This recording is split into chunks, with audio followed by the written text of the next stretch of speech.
नमस्कार दोस्तों, स्वागत है आपका अपने चैनल स्टडी पॉइंट गुरुजी में। और आज हम आपके लिए लेकर आए बायोलॉजी सब्जेक्ट। और बायोलॉजी में आज हम स्टार्ट करेंगे रक्त परिसंचरण तंत्र। बहुत ही इम्पोर्टेंट टॉपिक है ये आपका एग्जाम की दृष्टि से। और इसमें जो आपके प्रीवियस ईयर में जो क्वेश्चन एग्जाम में पूछे गए वही क्वेश्चन आज आपके लिए इस वीडियो में हम लेकर आए हैं। तो प्लीज़ वीडियो को लास्ट तक देखिएगा, स्किप भी बिल्कुल मत करिएगा क्योंकि क्वेश्चन बहुत इंपॉर्टेंट है एग्जाम की दृष्टि से। आइए चलते हैं अपने क्वेश्चन की तरफ। आइए देखते हैं पहला क्वेश्चन।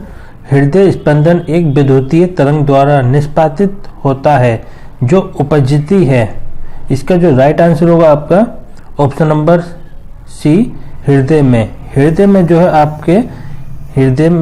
आपका विद्युतीय तरंग द्वारा निष्पादित होता है, जो कि आपका हृदय एक ऐसी कोशिका होती है जो कि विद्युतीय तरंग उत्पन्न करती है, जिसको हम पेसमेकर कोशिका भी कहते हैं।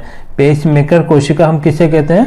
जो आपके हृदय में जो आपकी जो कोशिका होती है जो विद्युतीय तरंग उत्पन्न करती है, उन्हें हम क्या बोलते हैं? पेसमेकर कोशिका। और इसी पेसमेकर कोशिका को आप हृदय स्पंदन या इन्हें विद्युतीय तरंग द्वारा निष्पादित होती है। तो इसका जो राइट आंसर होगा आपका ऑप्शन नंबर सी, हृदय में। आइए देखते हैं नेक्स्ट क्वेश्चन। निम्नलिखित में से कौन सा लक्षण हृदयघात हार्ट अटैक से संबंधित नहीं है? जो आपका हृदयघात या हार्ट अटैक जो रोग है उससे संबंधित नहीं है, कौन सा लक्षण है? तो नंबर 1 है सीने में दर्द, पसीना एवं जी मिचलाना, बाह में दर्द एवं झंझनाहट और टांग में दर्द। तो आपके जो इसमें पसीने में दर्द, जो आपके इसमें जो है पसीना एवं जी मिचलाना, सीने में दर्द और बाह एवं झंझनाहट, तो ये जो आपके तीनों जो हैं ये आपके तो हार्ट अटैक से संबंधित हैं। ये आपके किसी हार्ट अटैक से संबंधित हैं, जो आपका हार्ट अटैक रोग से संबंधित हैं ये तीनों, ठीक है।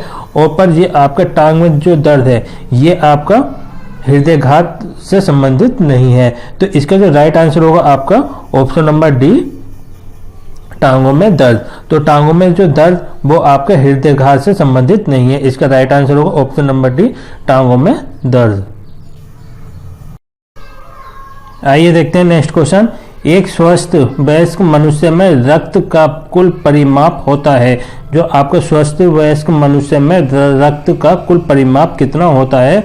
तो इसका राइट आंसर होगा आपका 5 से 6 लीटर। 5 से 6 लीटर जो है आपका स्वस्थ वयस्क मनुष्य में रक्त का कुल परिमाप होता है, जो कि आपका मनुष्य के शरीर में जो रक्त की मात्रा जो है शरीर के भाग का लगभग 7 से 8% होती है। और जो कि आपका 70 किलोग्राम भार वाले स्वस्थ वयस्क मनुष्य के शरीर में लगभग 5 से 6 लीटर रक्त पाया जाता है। तो इसमें जो होगा आपका 5 से 6 लीटर जो है रक्त आपका स्वस्थ वयस्क मनुष्य में रक्त का कुल परिमाप होता है। तो इसका राइट आंसर होगा ऑप्शन नंबर ए, 5 से 6 लीटर। आइए देखते हैं नेक्स्ट क्वेश्चन। रक्त होता है, रक्त क्या होता है? तो इसका जो राइट आंसर होगा ऑप्शन नंबर है एक संयोजी उत्तक। एक संयोजी उत्तक जो है आपका रक्त होता है, जो कि आपका क्षारीय विलय है। रक्त क्या है आपका? एक क्षारीय विलय रक्त होता है। क्षारीय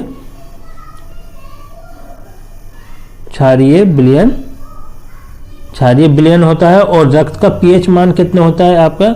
रक्त का पीएच मान होता है 7.4 रक्त का पीएच मान होता है। तो कभी आपके एग्जाम में पूछ लेते हैं कि रक्त का पीएच मान कितना होता है, तो आपको याद होना चाहिए रक्त का पीएच मान होता है 7.4 और रक्त होता है एक संयोजी उत्तक। तो इसका राइट आंसर होगा आपका ऑप्शन नंबर ए, एक संयोजी उत्तक। आइए देखते हैं नेक्स्ट क्वेश्चन। हीमोग्लोबिन क्या है? जो आपका हीमोग्लोबिन होता है मानव रक्त में वो क्या है? तो इसका जो राइट आंसर होगा मानव रक्त में पाए जाने वाला एक पदार्थ।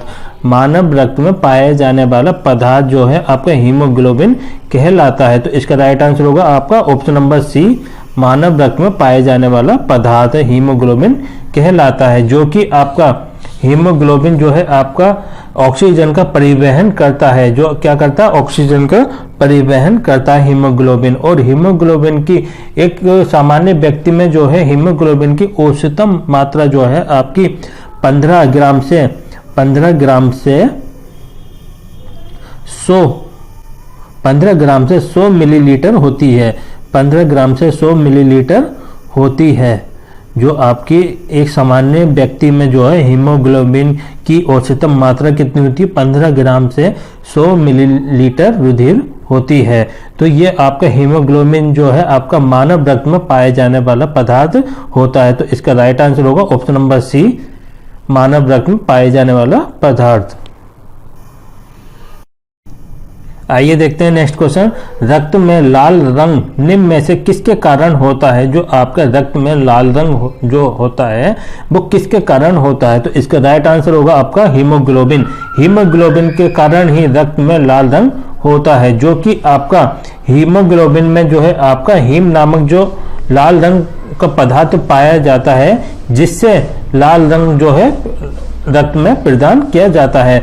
और जो कि आपका रक्त में जो लाल रंग ऑक्सी हीमोग्लोबिन युक्त रुधिर कर्णिका आरबीसी के कारण भी आपका ये लाल रंग होता है। तो रक्त में लाल रंग जो है आपका हीमोग्लोबिन के कारण होता है। तो इसका राइट आंसर होगा आपका ऑप्शन नंबर बी, हीमोग्लोबिन। आइए देखते हैं नेक्स्ट क्वेश्चन। रक्त शरीर में क्या कार्य करता है? बहुत इंपॉर्टेंट क्वेश्चन है ये पूछा गया है एग्जाम में। रक्त शरीर में क्या कार्य करता है? तो इसका राइट आंसर होगा सारे शरीर में ऑक्सीजन पहुंचाता है। रक्त जो है आपके पूरे शरीर में ऑक्सीजन पहुंचाने का कार्य करता है, क्योंकि रक्त एक तरल संयोजी उत्तक होता है, जो कि आपका रक्त वाहिनियों के द्वारा जो है अंदर विभिन्न भागों में लगातार पहुंचता रहता है। और जो कि आपके आरबीसी जो होता है लाल रक्त कर्णिकाओं का जो है रक्त का एक प्रमुख घटक माना जाता है, जिससे कि आपके फेफड़ों से ऑक्सीजन और हीमोग्लोबिन जो है आपके शरीर के अन्य भागों में ले जाने के लिए जिम्मेदार माना जाता है। तो आपका रक्त जो होता है आपका सारे शरीर में ऑक्सीजन पहुंचाता है। तो इसका रक्त का कार्य हो गया आपका सारे मतलब फुल पूरी शरीर में जो है ऑक्सीजन पहुंचाना। तो इसका राइट आंसर होगा ऑप्शन नंबर ए। आइए देखते हैं नेक्स्ट क्वेश्चन। मनुष्य का औसत रक्तचाप होता है, एक मनुष्य का आपका औसत रक्तचाप होता है तो कितना होता है? इसका जो राइट आंसर होगा आपका ऑप्शन नंबर डी, 120 से 80। 120 से 80 जो है मनुष्य का औसत रक्तचाप माना जाता है। तो इसका राइट आंसर होगा आपका ऑप्शन नंबर डी, 120 से 80। आइए देखते हैं नेक्स्ट क्वेश्चन। जब एक व्यक्ति वृद्ध होता जाता है तो सामान्यतः उसका रक्त का दाब क्या रहता है? तो उसका रक्त का दाब जो है आपका बढ़ता जाता है। जब एक व्यक्ति वृद्ध होता जाता है, वृद्ध अवस्था में जाता है, तो उसका रक्त का दाब भी बढ़ता जाता है, क्योंकि एक सामान्य व्यक्ति का जो ब्लड प्रेशर है, रक्त दाब है, वो आपका 120 से 80 होता है। 120 से 80 माना जाता है एक सामान्य व्यक्ति का ब्लड प्रेशर। और अगर 120 से 80 का जो ब्लड प्रेशर से ऊपर जाएगा तो आपका ब्लड प्रेशर जो है आपका बढ़ता जाएगा, तो उसमें आपका हाई ब्लड प्रेशर कहलाता है। और अगर 120 से 80 नीचे जाएगा तो आपका लो ब्लड प्रेशर कहलाता है। तो इस कंडीशन में जो है अगर व्यक्ति की एज या व्यक्ति आपका वृद्ध अवस्था में आपका पहुंचता है तो उसका जो ब्लड का प्रेशर भी बढ़ता जाता है उसके साथ में। तो इसका राइट आंसर होगा आपका ऑप्शन नंबर बी, बढ़ता जाता है। आइए देखते हैं नेक्स्ट क्वेश्चन। मानव रक्तदान के लिए कौन सा रक्त समूह एकत्रित दाता यूनिवर्सल डोनर होता है? जो कि मानव रक्तदान के लिए कौन सा रक्त आपका यूनिवर्सल डोनर माना जाता है? तो इसका राइट आंसर होगा आपका ऑप्शन नंबर बी, ओ समूह। ओ समूह का जो आपका ब्लड है वो आपका यूनिवर्सल डोनर कहलाता है। और सबसे पहले तो आपका ब्लड की जो खोज की है वो आपकी कॉल लेड स्टिनर ने की है। कॉल लेड स्टिनर ने आपकी ब्लड की खोज की है। कॉल लेड स्टिनर ने आपके ब्लड की खोज की है।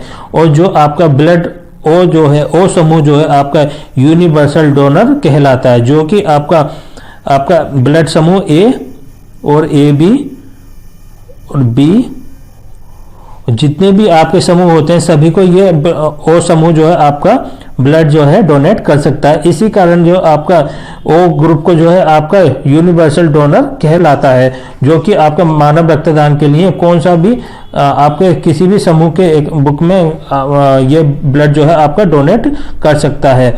तो इसका राइट आंसर होगा आपका ऑप्शन नंबर बी, ओ समूह। आइए देखते हैं नेक्स्ट क्वेश्चन। रक्त समूह की खोज किसने की है? जो आपका ब्लड समूह है, रक्त समूह की खोज किसने की है? अभी मैंने प्रीवियस क्वेश्चन में अभी ये बताया था, आपके कॉल लेड स्टिनर ने जो है आपके रक्त समूह की खोज की है। इसका राइट आंसर होगा option number D, Karl Landsteiner ने, जो कि आपके जो है ब्लड समूह जो आपका ए और ए बी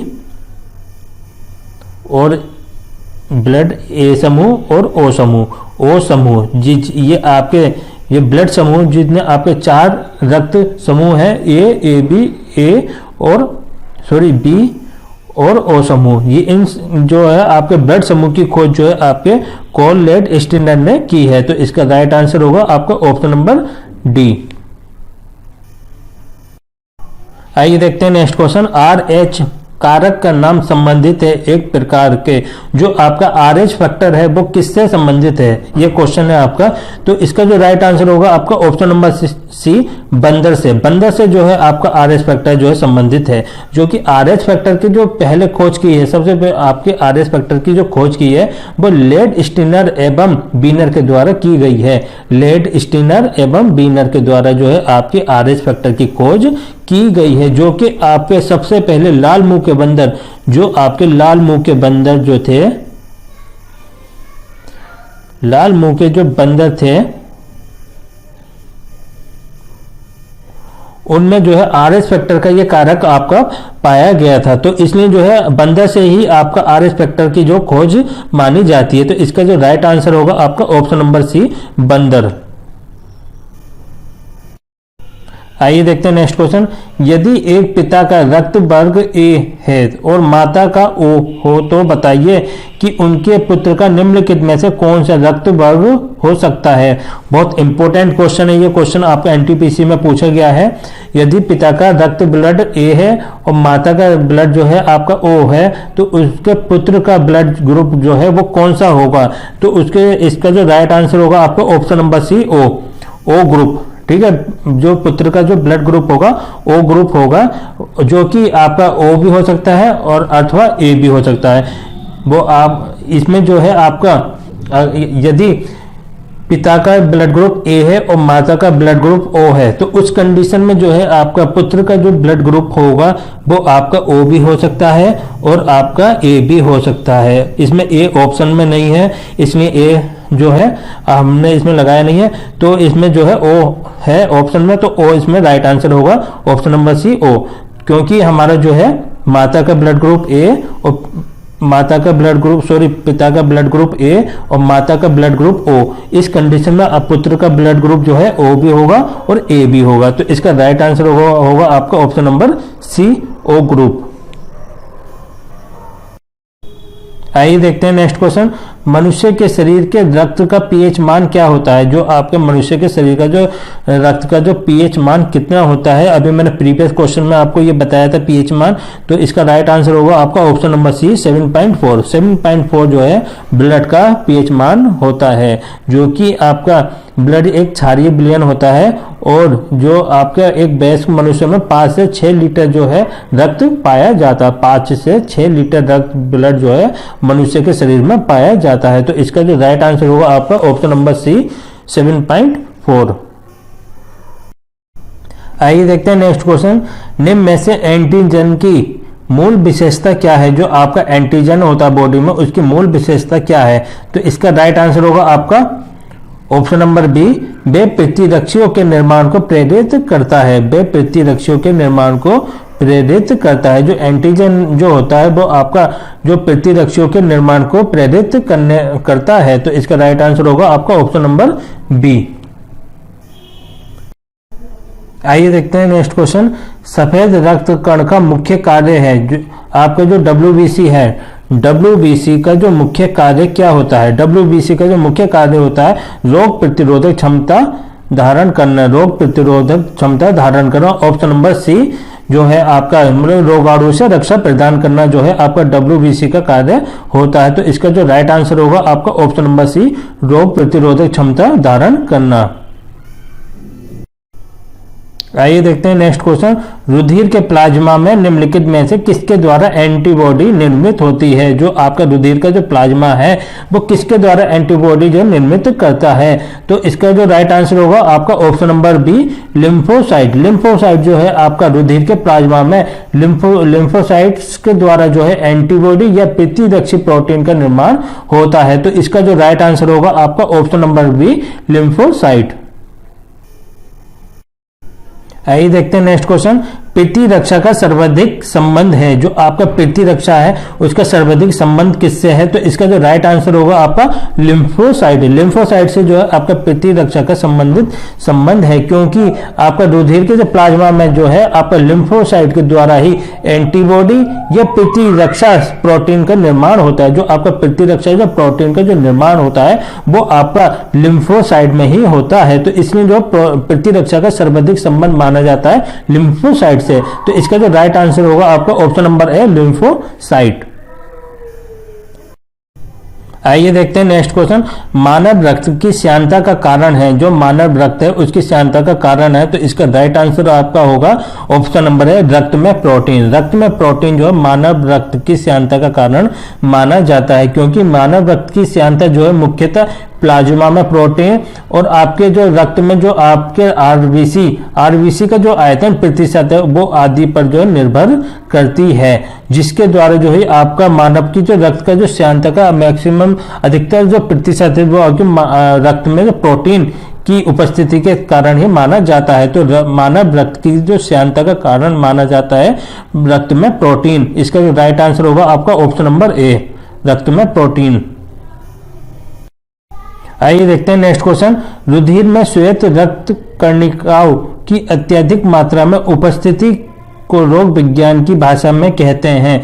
जो आपका रुधिर में जो है आपका WBC की जो अत्यधिक मात्रा में उपस्थिति को जो है रोग विज्ञान की कौन सी भाषा में कहते हैं? तो इसका जो राइट आंसर होगा आपका option number B, leukaemia. Leukaemia जो है आपका रुधिर में जो है WBC की अत्यधिक मात्रा में उपस्थिति के कारण ही ल्यूकेमिया को आपका रोग विज्ञान की भाषा कहते हैं। जो कि आपका ल्यूकेमिया जो है एक रक्त कैंसर भी माना जाता है। जो आपका रक्त कैंसर, ब्लड कैंसर जो है ल्यूकेमिया को माना जाता है, और जिसमें कि आपका रुधिर में जो है आपका WBC की संख्या आवश्यकता से अधिक बढ़ जाती है, जिस कारण ही ल्यूकेमिया को रक्त कैंसर कहते हैं। रक्त कैंसर भी हम ल्यूकेमिया को क्या बोलते हैं? ल्यूकेमिया को रक्त कैंसर भी बोला जाता है, ब्लड कैंसर भी बोला जाता है। ल्यूकेमिया को क्या बोलते हैं? ब्लड कैंसर भी बोला जाता है। और जो कि आपके जो है इसमें WBC में जो है आपकी रुधिर की जो संख्या अधिक मात्रा से अधिक बढ़ जाने के कारण ही आपका ब्लड कैंसर का रूप धारण कर लेती है। तो इसका जो राइट आंसर होगा ऑप्शन नंबर बी, ल्यूकेमिया। आइए देखते हैं नेक्स्ट क्वेश्चन। लाल रक्त कणिकाएं मुख्यतः बनती हैं, जो आपकी RBC है। RBC जो है आपके मुख्यतः बनती हैं, कहाँ बनती हैं? तो इसका राइट आंसर होगा ऑप्शन नंबर डी, अस्थि मज्जा में। अस्थि मज्जा में जो है RBC जो है की बुक में बनती है। जो कि आपकी RBC की संख्या कितनी होती है? RBC की संख्या होती है 40 से 45 लाख। 40 से 45 लाख जो है RBC की संख्या होती है। जो कि RBC का कार्य क्या होता है? ऑक्सीजन और कार्बन डाइऑक्साइड का परिवहन करना। ऑक्सीजन और कार्बन डाइऑक्साइड का जो परिवहन करना RBC का कार्य होता है। और RBC का जीवन काल कितना होता है? 120 दिन। 120 दिन का जो है RBC का जीवन काल होता है। 120 दिन क्या होता है? जीवन काल होता है RBC का। RBC की संख्या कितनी होती है? 40 से 45 लाख RBC की संख्या होती है।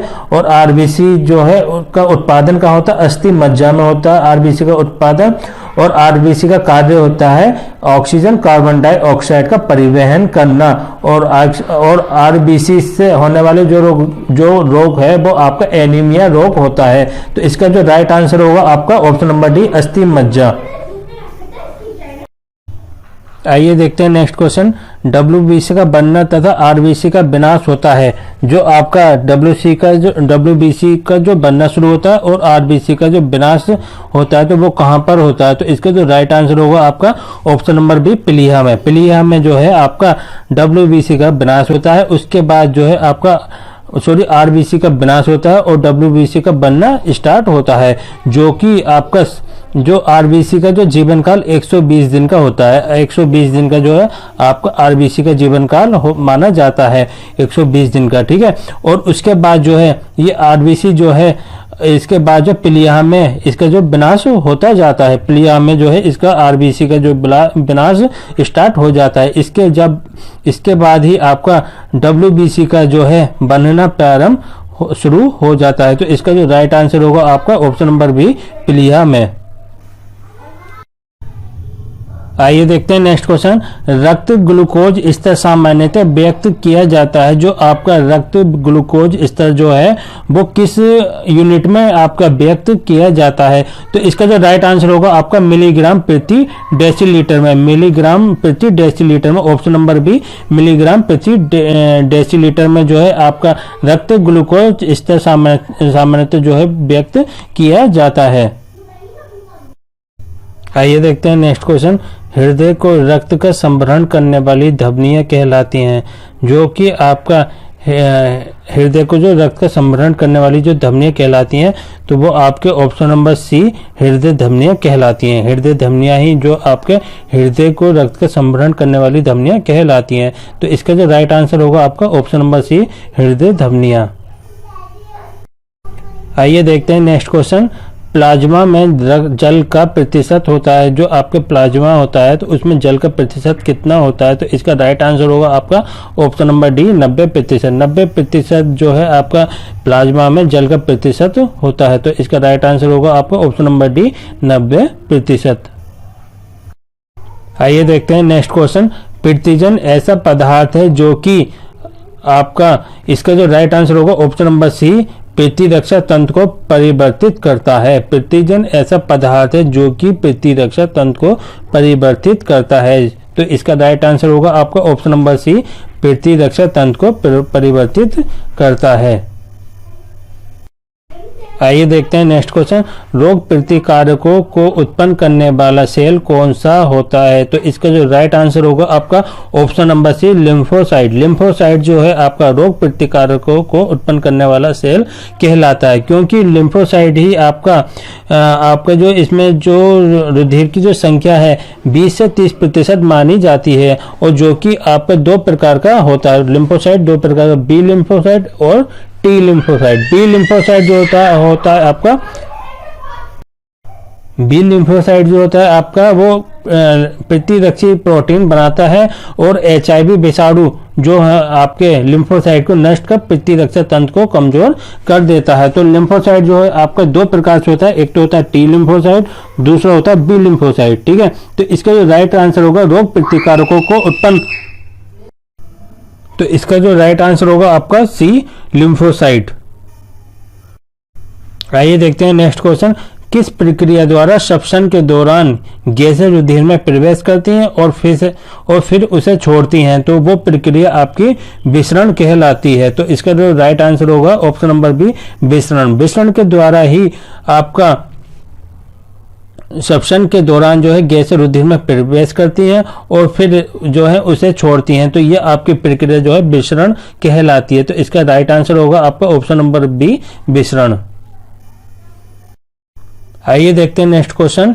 रक्त धारा में ऑक्सीजन ले जाने वाला प्रोटीन होता है। जो आपका रक्त धारा में ऑक्सीजन ले जाने वाला प्रोटीन कहलाता है। तो इसका राइट आंसर होगा आपका option number C, haemoglobin. Haemoglobin के द्वारा ही रक्त धारा में ऑक्सीजन ले जाने वाला प्रोटीन कहलाता है। तो इसका राइट आंसर होगा ऑप्शन नंबर सी, हीमोग्लोबिन। आइए देखते हैं नेक्स्ट क्वेश्चन। जोड़ पर यूरिक एसिड क्रिस्टलों का एकत्रित हो जाना कारण है। जो आपकी मनुष्य की जो आपके जो जोड़ होते हैं हड्डियों के, उन पे जो यूरिक एसिड क्रिस्टलों का एकत्रित हो जाना कारण है। तो इसका जो राइट आंसर होगा गठिया का। गठिया का जो आपके जोड़ों पर जो यूरिक एसिड क्रिस्टलों का एकत्रित हो जाना जो है आपका गठिया रोग कहलाता है। तो जिस कारण जो आपके टांगों में पैरों में दर्द होता है, तो इसका जो राइट आंसर होगा आपका गठिया का, ऑप्शन नंबर ए गठिया। आइए देखते हैं नेक्स्ट क्वेश्चन। मानव में कुल रक्त आयतन में प्लाज्मा का प्रतिशत लगभग कितना होता है? जो मानव में कुल रक्त आयतन में जो प्लाज्मा का प्रतिशत कितना होता है, तो इसका राइट आंसर होगा आपका 55%, ऑप्शन नंबर बी 55%। जो आपकी ब्लड में जो है, आपका ब्लड में, मानव के ब्लड में जो है प्लाज्मा का प्रतिशत जो है 55 माना जाता है। 55% जो है आपका प्लाज्मा का प्रतिशत माना जाता है, ठीक है। 55% जो है आपका प्लाज्मा का माना जाता है। और आपका कर्णिकाएं कितना प्रतिशत?